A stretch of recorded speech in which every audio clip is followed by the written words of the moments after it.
Tonight, U.S. Transportation Secretary Sean Duffy is calling on Pennsylvania's governor to secure stable funding for SEPTA. Duffy calling SEPTA issues a chronic spiral of service cuts and deferred repairs. In a letter sent to Governor Josh Shapiro today, Secretary Duffy accuses SEPTA of mismanagement and neglect.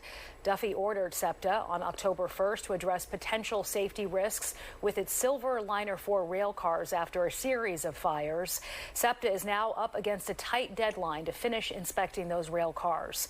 And Steve, you spoke with SEPTA's general manager today, and that's not the only problem SEPTA is dealing with right now. Yeah, and not the only deadline. It's actually facing two big deadlines coming up. The first in just 7 days, and then one following quickly after that in just 15 days.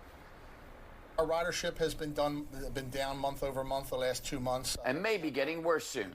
It's clear that people are finding alternatives. SEPTA says it can see it's been losing regional rail riders because of its federally ordered inspections that have taken over a third of SEPTA's 225 50-year-old Silver Liner 4 cars off for mandatory checks after a series of them caught fire. With the rest, 143 or 63% of them still waiting to be inspected and facing a fast-coming October 31st deadline in just 8 days to do that all. SEPTA has asked and is hoping federal authorities will extend the deadline to the end of November.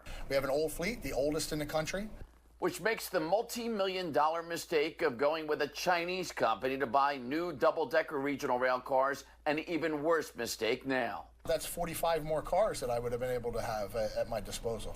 SEPTA lost $50 million spent waiting for the rail cars that were never made and never delivered from China, before SEPTA finally gave up on it last year and canceled the full $185 million deal. They were supplement to the fleet. They were not replacement cars.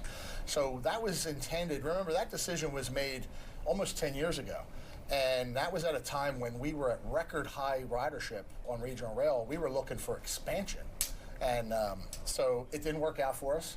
In hindsight, you look at that and you say, well, it didn't work out. Must have been a bad decision. So now Fox 29 News has learned that SEPTA is looking to lease or buy used double-decker rail cars from New Jersey Transit, made in North America. What I will say is we're looking at all options, and the New Jersey Transit cars, which are multi-level cars, that may actually help us because they'll be discarding their older cars, and that may help us. So you might eventually get the double. It's very possible.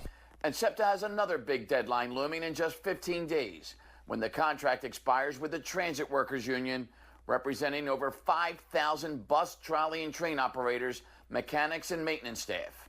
Fox 29 News sources say a strike authorization vote is expected next weekend. I've been here a long time. I've been through a lot of contracts on both sides. It rarely gets resolved before the deadline.